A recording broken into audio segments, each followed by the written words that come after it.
sauce to success. And in planning, it's much the same way. There's no need on planning to build a 5,000 square foot house for your next move. It's going to be you and your spouse. We need to know. We need to know the customer. We need to know the product and the customer to make things work. This presentation is a little like making moonshine, because this is the information that went into it. And I've got it condensed down to 15 or 20 slides. So again, we're going to look at a lot of information and talk about a lot of things. In that regard, as we get started, there are a lot of numbers in this. And I will entertain questions as we go along, but to ensure that we get through it, we may want to take some of the philosophical discussion and save it until we get closer to the end here and have time to talk a little bit. The Future of Grier was the title of this presentation that I made. And in that I said it's that simple and it's that complex. Now we're gonna jump over these first two slides, and I'll give you a bit of a peek at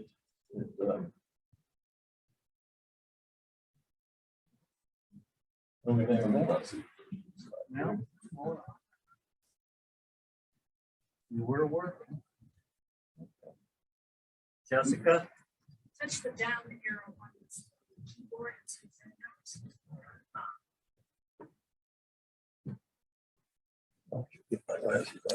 it Here we go. Yeah. No, that didn't do it either. Wait a minute. She had it working for us. Ooh. Oh, here she comes. I hear fast footsteps coming.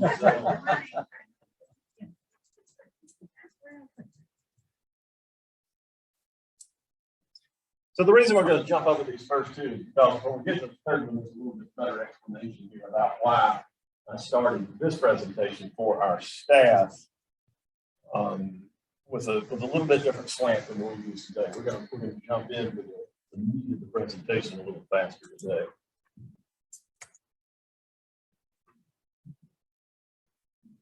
By the way, I see some Greer faces in here. How many people we got from Greer?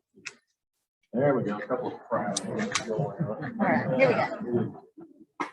We're ready. All right. So again, we're not going to dwell on old TV shows. The purpose for this slide goes to a part of a presentation that was made by this gentleman right here, Chris Lineberger. Chris Lineberger has got, as you can see, a formidable resume. He started his career in development. He's the former owner of Robert Charles Lesser Company. He is a professor emeritus of real estate and urban studies at George Washington. He's mentioned here, a successful developer, an author, a speaker. In some regards, I guess maybe he's been a futurist. He talks a lot about what the future is going to look like. Back in 2007, 2008, who remembers what was going on then, or at least starting then? And I see a lot of thumbs going down. That was the downturn in the housing market. And obviously, somebody like Mr. Lineberger was quite intently involved in that, both from a studies perspective and also from a realistic sort of standpoint about what was it going to look like coming out of the other side, as were many other people. But Mr.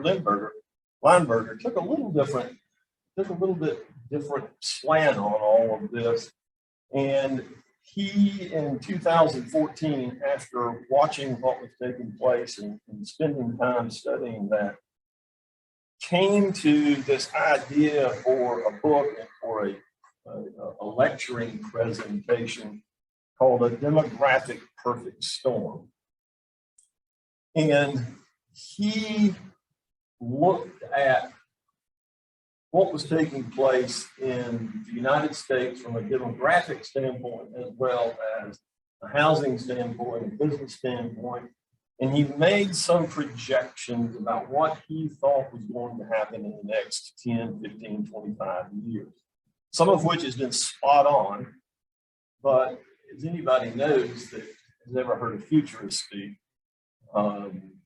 your crystal ball doesn't always work, and neither did his. So there are some of the things that came out of his works that did not come through, but the bulk of it did. And I think it's worth taking a note, and a lot of the information that I have today is presented on that. 1/4, and this is from 2014, so think about it as this being 7 or 8 years ago at this point. But 1/4 of the population of the United States in 2014 was approaching 65 years and older. How many of us in this room are 65 years and older? Okay, so we understand that.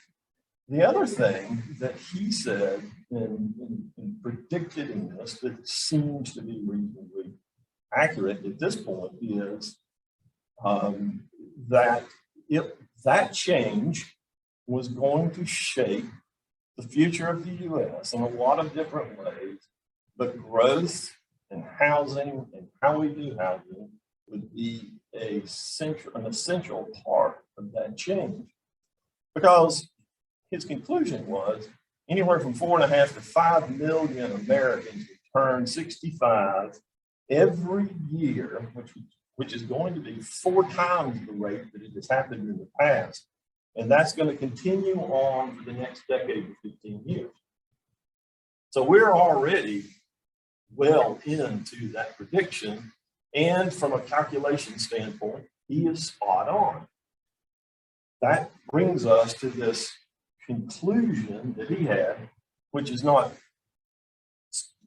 as accurate as it should be, but one of the things that he proposed is that as this baby boomer generation began to phase out, that we were going to see significant changes in the demographics, and that it would be driven by the number of families of child rearing age and the number of households that were established that would have children and would not have children.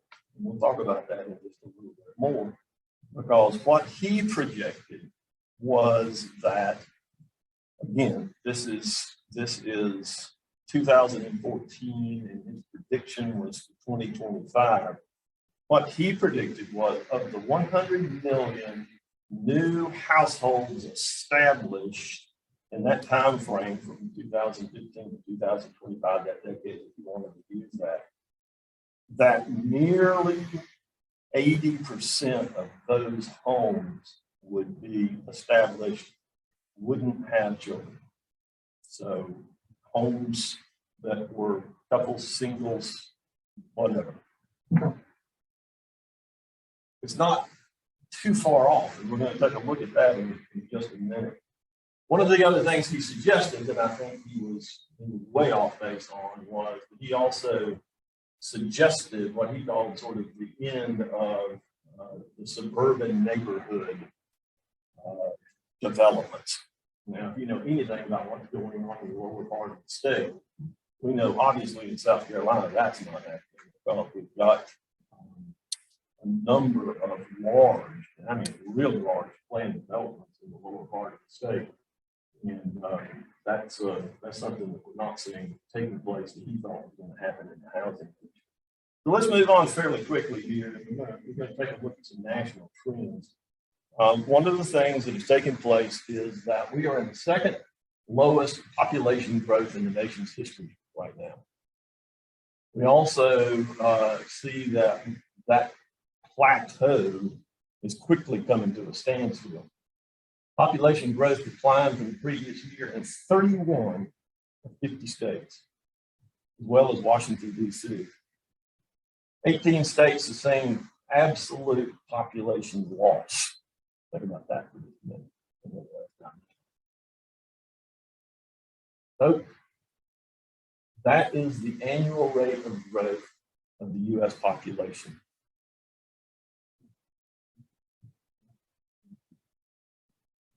Sort of puts it in context, doesn't it? So what do we take from that?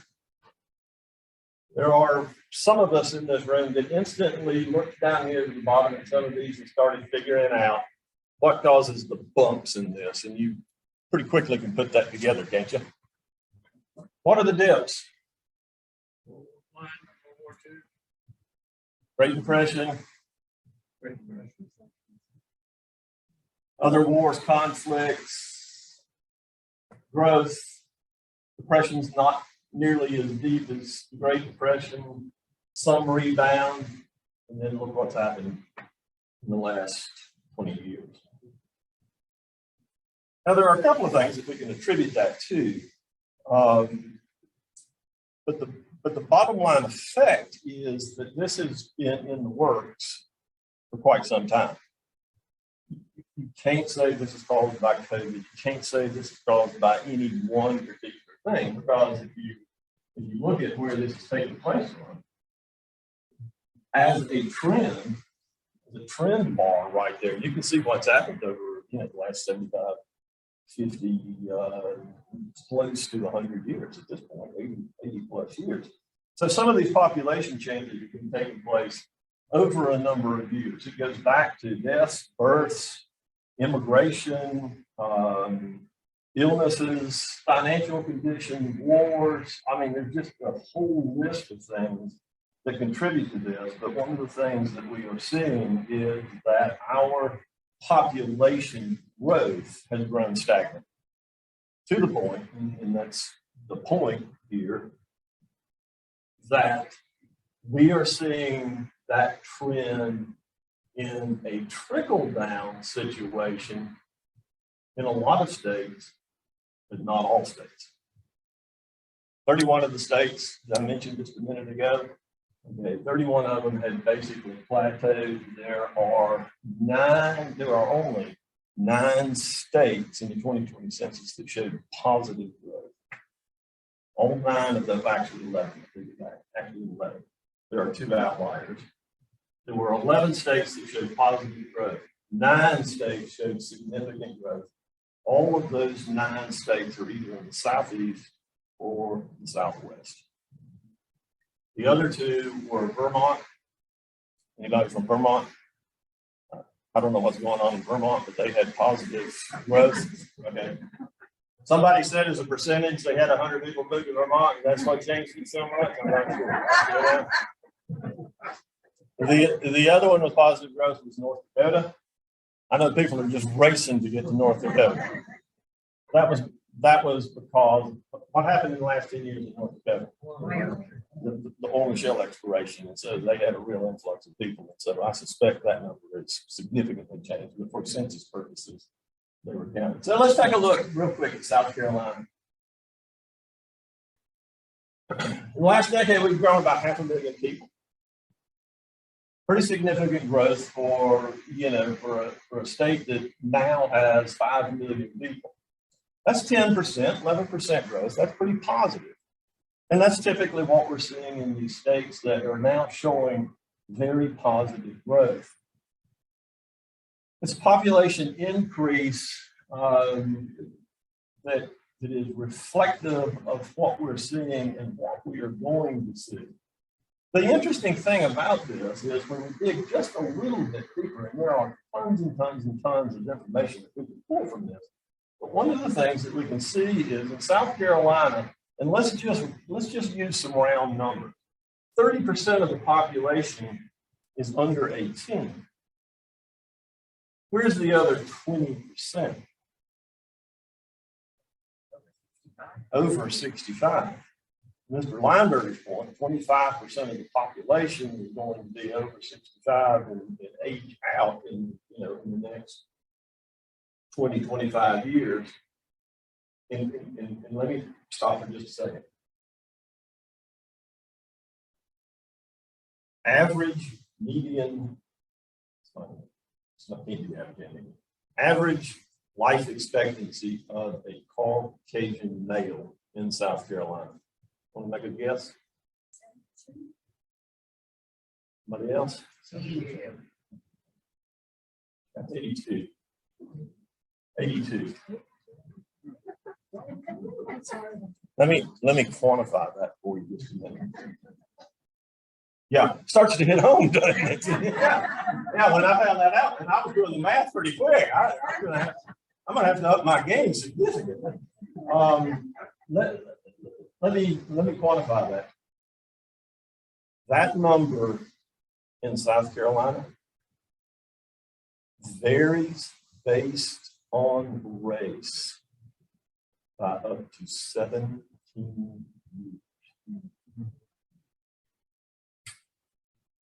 Anyway, that's for another discussion. All right, so here we go. I told you if you waited around long enough, we'd get there. South Carolina. So Greer, South Carolina. Greer, South Carolina is the 14th largest city in the state right now. Now that's a little bit of a misnomer, simply because of the way South Carolina does annexations and we calculate growth and that sort of thing, because they only use the census numbers. And I get that. That's fair, because that's the way they measure things. What we have found, though, is that most cities, most urban cities, let me say that, most urban cities are actually servicing a lot larger population than that on a daily basis. Greer's an inbound city, so with a population of roughly 35,000, and we think even in the year since this census was completed in mid-19, actually 2 years at this point, we're right at 38, 39,000 right now, that we service a population probably 2 to 3 times that large on a daily basis. And part of that comes from the fact that if any of you live in Greer or travel on Highway 29, way down to the boulevard, right there at the intersection of 101 and 290 and Highway 29, way down to the boulevard, there's 55,000 cars a day that go through that intersection. So, yeah, I see some of you saying, yeah, I know it. It feels like 155,000, doesn't it? But see, that gives you some idea that our fire, our police, our public services, our road crews, and that sort of thing, we're dealing with a population much larger. In fact, some of you may have seen there was an article in the paper where a reporter asked me if we were planning on the city of Greer having a population of 100,000. Well, my answer was, well, we're always planning on what it looks like in the future. And if it happens to be that number somewhere out in the future, so be it. We're dealing with the next 5 years, 10 years, 20 years, 25 years, 30 years, that sort of thing. But by intention, we just don't have this number. But the issue was, and I said in that quote, we are ready. We service 70,000 people a day in terms of being the inbound city as it is now. So it's not that much of a stretch to say that we could be doing it at 100,000. We've seen substantial growth, as you see right here. And this number 20, 30, 49,000. I just found out this week that that's off significantly. I had a little chat with the lady that does our planning and zoning. And she was informing me that after gathering some statistics, that we have right now 4,000 lots platted inside the city. About 1,500 of those are in existing neighborhoods, the rest are all. That number will happen by 2025. So we've got a lot of work in it out there. And this is why we start talking about not what Greer looks like next year, not what it looks like 3 years from now, but what it looks like as we move on into the future. This goes back to this conversation from earlier on. Now, let me mention something, and I thought this was on one of my slides, so I'm just going to back up for just a second. There's an interesting thing about what's going on in South Carolina. And if you look at, and it's in my notes here, if you look at growth in South Carolina, there are some real trends that are happening fairly quickly. This is the one that I found probably most interesting in all of these statistics. One of the things that I get asked just almost every day, where are these people coming from? Well, it's a good question. And I've always said, well, they're coming from here, they're coming from there. In 2019, there were 780,000 more births than deaths in South Carolina. In 2020, there were only 200,000 more births than deaths. Remember that chart you looked at just a minute ago? We are getting to the point, and I suspect if I had 2021 numbers or 2022 numbers in South Carolina right now, as many people are born in a year as died in a year. So where are those folks coming from? They're not homegrown, I can tell you that right now. They're coming here from somewhere else. And I think that's where we're seeing this influx. And I think that's where we're seeing Mr. Lineberger's prediction that 80% of the new homes established in the next 25 years are going to be childless. It's just part of the change that we are seeing. Here's the other thing. Between 1990 and 1995, and I don't know why this statistic is so old, there were, and this is in the United States, 1 million legal immigrants allowed into the United States. Last year, we accepted 250,000. So 3/4 less than we have over that period of time. Doesn't seem like a significant amount of difference, but when you start looking at how this begins to add up, it starts to make more sense. The other thing is about South Carolina, and I think this is a little bit troubling as well too, and I mentioned it earlier in the lifespan. Not unlike the rest of the nation in South Carolina, and I use this word loosely because it's not a definition of it in and of itself, but the rich are getting richer and the poor are getting poorer. We've got a growing divide in South Carolina. And I think that's something that we've got to address as a state, and certainly the city, because that affects housing, it affects services, it affects a lot of different things. And we need to understand that as we move forward. Those people that do demographic studies, demographers, or demography, or whatever it is, are telling us now that we had a system that had, for all intents and purposes, the lower class, the middle class, and the upper class. They now refer to it as the lower class, the low class, the lower middle class, the upper middle class, the rich and the wealthy.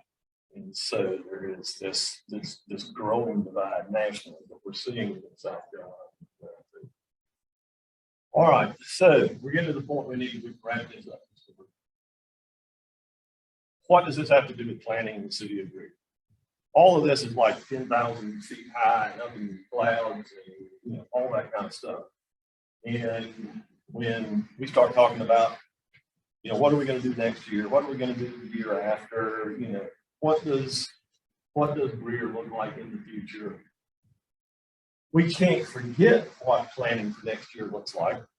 Because we just did a 2-day retreat in City Hall where we talked about this upcoming budget and what we needed in that budget. And we need manpower, we need money, we need more equipment, all those kinds of things to keep up with the pace of growth.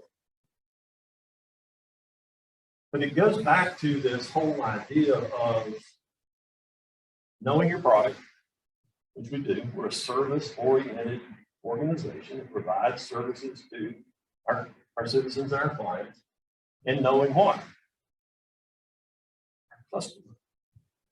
Our customer is going to look a whole lot more different in 20 years than they do right now. We use average lifespan. This group of people and all that it represents, which is a quarter of this nation, with the exception of a few of you that'll be outliers, and live to be 104, are not going to be here. And there's not another generation that fills that void for another 20 or 30 years, and that's not even to fill that void. And if 75% of the homes or 80% or whatever the number turns out to be of newly established households is right, and there's 75% of those households that are established without children, what does that look like down the road? So we have to begin to think about, okay, do we want to start building facilities for more and more soccer fields, or we want to start building more and more pickleball courts? That's what you have to think about. So here's what's next for Greer. And this is, if you live in Greer, this is how we'll bring it home. We work really hard, and I mean really hard, on maintaining a small town feel, regardless of what our population is. You say, well, how do you do that? It's intentional. It can be done, but it has to be intentional. We have a downtown that is truly, and I mean truly, an asset. If you have not been there, you've got to make a trip there. We have already won a number of national awards. We made a presentation recently about another one. There's a lot going on downtown, and it's worth seeing. Population growth and demographic changes will require evaluation of type and placement of new city and facilities and staffing needs. We are located in 2 counties, Rink County and Spartanburg County. Spartanburg County side is growing exponentially faster right now than the Rink County side is. It's not good or bad, it's just numbers. And, you know, so that behooves us to figure out where the next fire station can go. It's going to go south of 85. Where's the next park going to go? Probably going to go south of 85. So that's the kind of thing we're talking about. We are currently rezoning, or we're updating and redoing our zoning ordinance.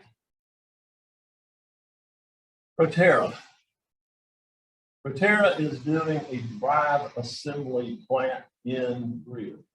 It's going to be a game changer. Same way that BMW works. Not on the same scale. I'm not talking scale, but in the same way.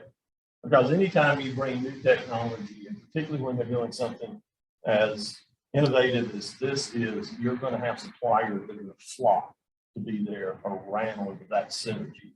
And we'll see some real changes in that regard, particularly as BMW moves to their electric vehicle, which I think they'll probably make the Greer.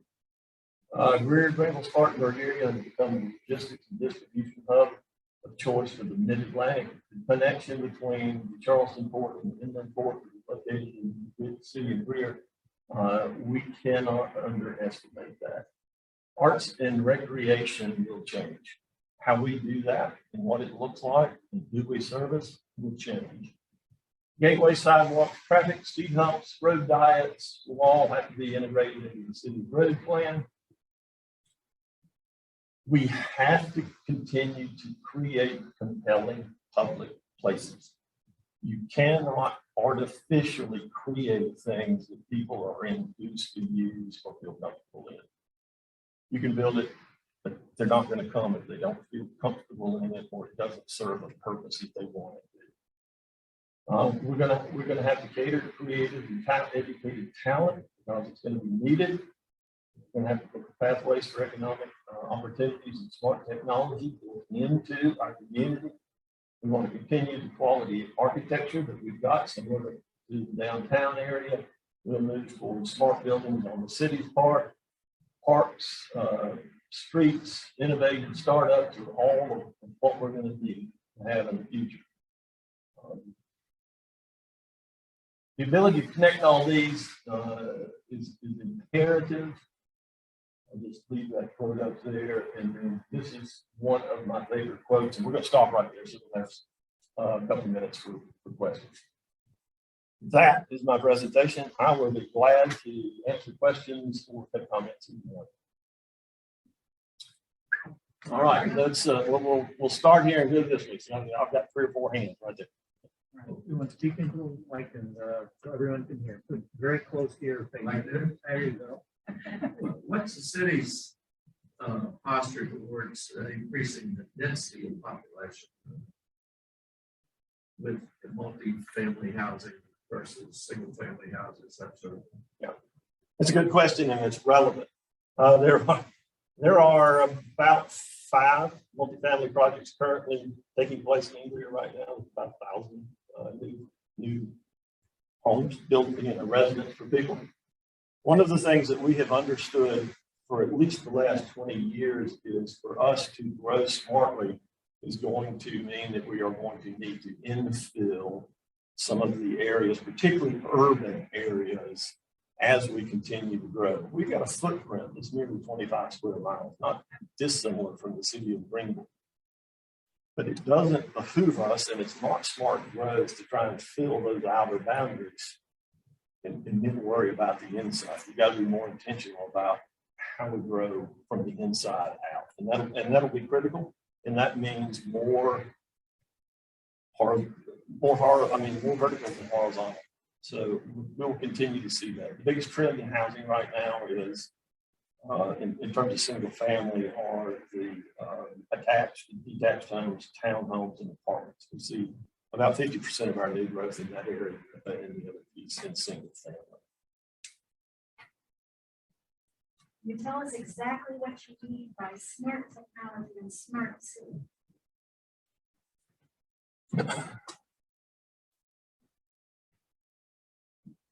Yes and no.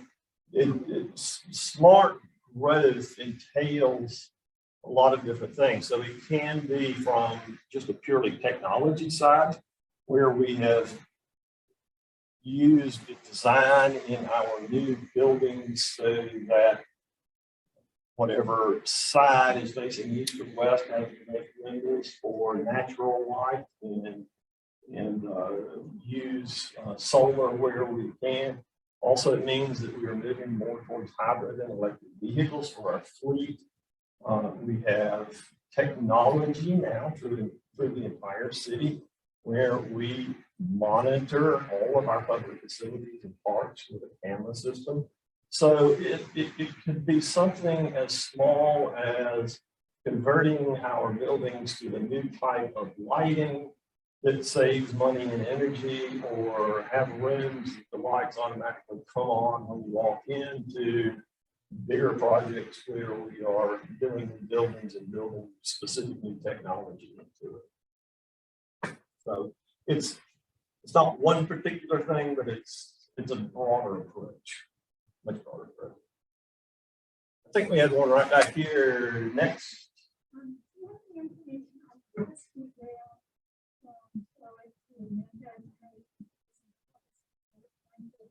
You want to just, you want to summarize that real quick? You can High-speed rail? Yeah.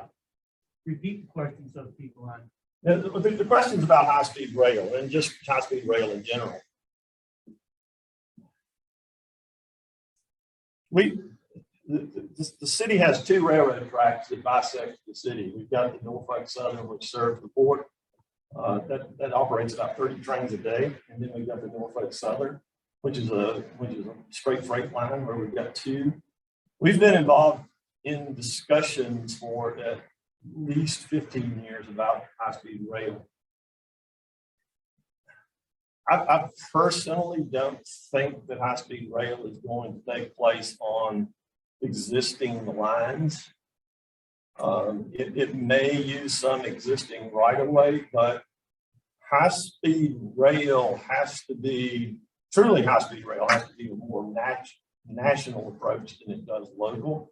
We found out very early on that, other than maybe lobbying for a stop at the airport or in the Greenville-Spartanburg area or that sort of thing, that let me just put it this way, it is still a long, long ways off at this point. It's just not it's not feasible until population growth is much, much higher, and we're willing to pay either as a country or states for the type of acquisition of land and right of way and construction for the railroad to make it practical or feasible.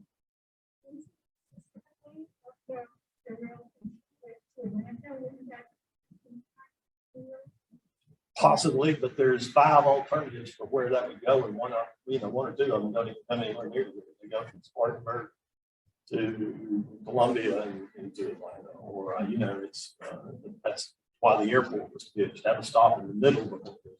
So there's a lot. There's not even right now a specific plan to move it forward. Jessica, are there any questions on the Zoom? I'm going back in the back.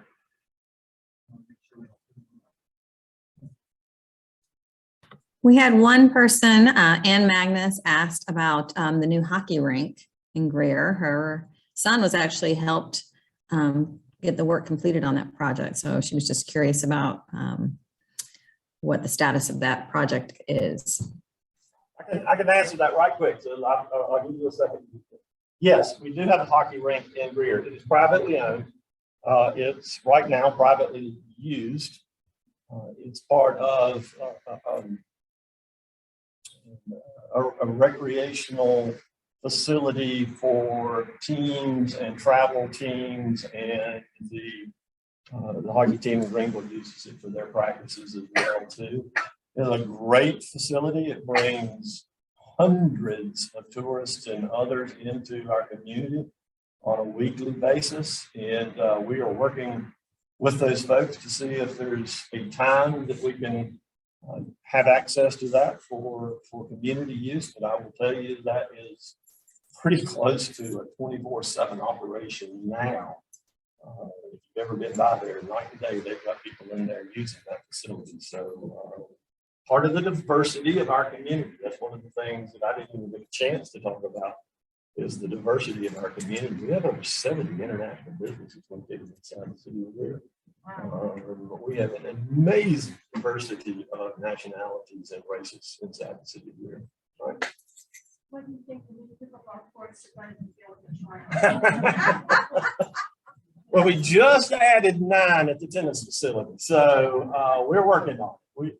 One of the things that we understand, and it goes to the hockey issue, is that given the amount of people that are moving to Greer and where they're coming from, that not everybody wants to play baseball or soccer or football or that sort of thing. And so we're offering, as best we can, broader and broader and broader programming through not only our recreation department, but through our cultural arts department and other departments as well too. One of the most popular programming options that we offered last year was archery. I don't know. It was one of the most popular classes that we had. So we continually strive to find new ways of offering things to the community that they want. And pickleball is certainly one of these. So, yeah. I have a question for that, and I addressed it somewhat, is affordable housing. We have that same issue here in Greenville. How is Greer working with that and making it happen? If I didn't want to address that, I probably wouldn't have brought it up just a minute ago. We're working hard on one of the things that I struggle with is the terminology, because you've got affordable housing and you've got workforce housing. The truth of the matter is, for much of our community, there's no such thing as affordable housing. The average median home in Greer right now is, I'm going to say, somewhere in the low 160s to the low 170s. Let's just face it, there's a lot of people who buy in that price range. And so one of the things that we think about is what housing is going to look like in the future. That's where we've got to have a lot of different options, not only in the way that we do housing, but we incentivize incentivize housing as well too. And that's one of the things that we're doing now is looking at, is there a way that we can help incentivize that? We've got a very, very good relationship with the folks that do affordable housing. We're thankful for their presence. Part of the problem about affordable housing or workforce housing or opportunity housing, as it's being called now, is that, you've got to find lots that are reasonable. You've got to find communities that you are building something similar to what's in the community already. There's a lot of things that have to go into that formula. So much of that takes place in traditional urban type settings. And despite your best efforts, sometimes there's always the accusation that that's leading to gentrification and pushing people out that have lived in those communities for years and years and years. So it's a very delicate balance, but it's something that we are intently focused on and are working to continue to maintain, because we realize not everybody that moves to Greer is living here from somewhere in the Rust Belt or somewhere in the Northeast and has got a wheelbarrow load of cash they want to spend on a house. And that's what we see a lot of.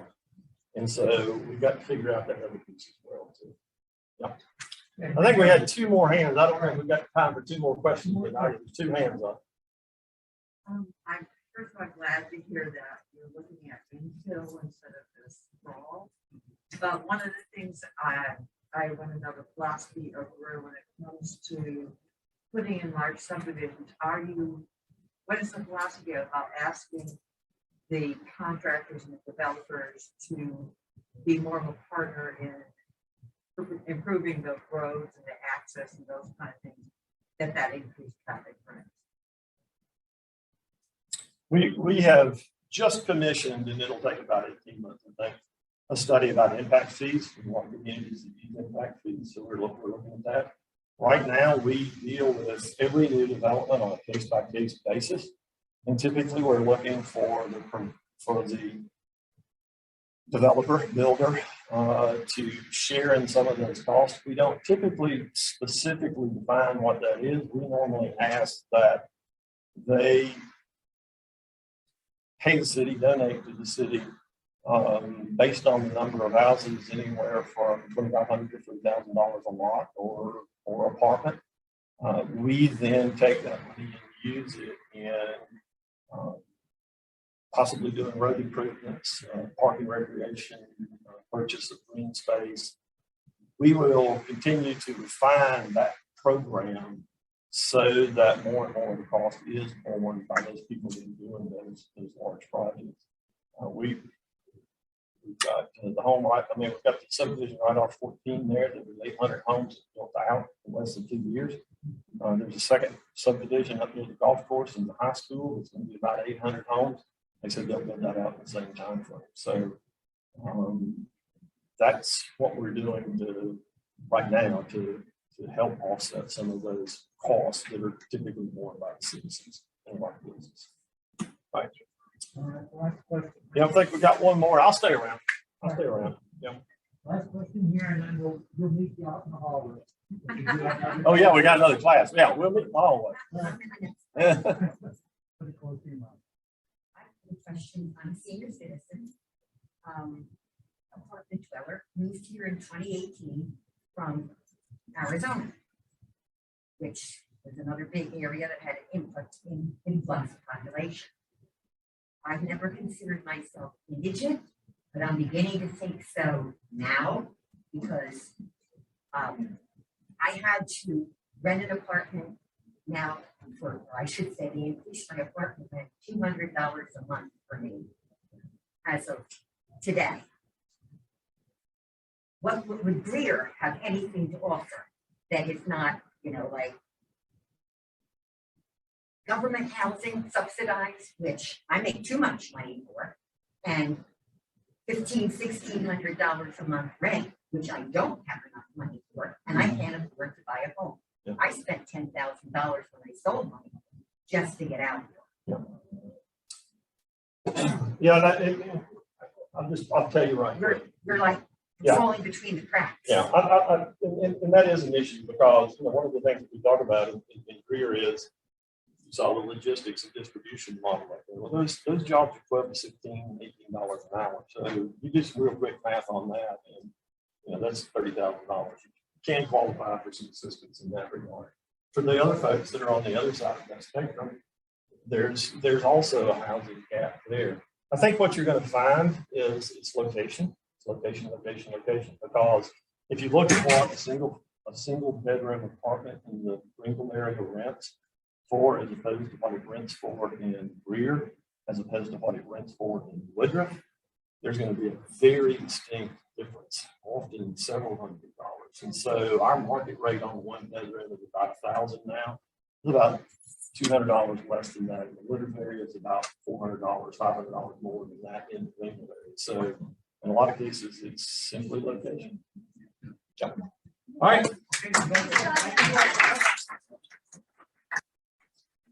Thank you so much. Thank you. You all, I think they're gonna kind of start coming here, so if you all want to go out this way, it might make it flow better.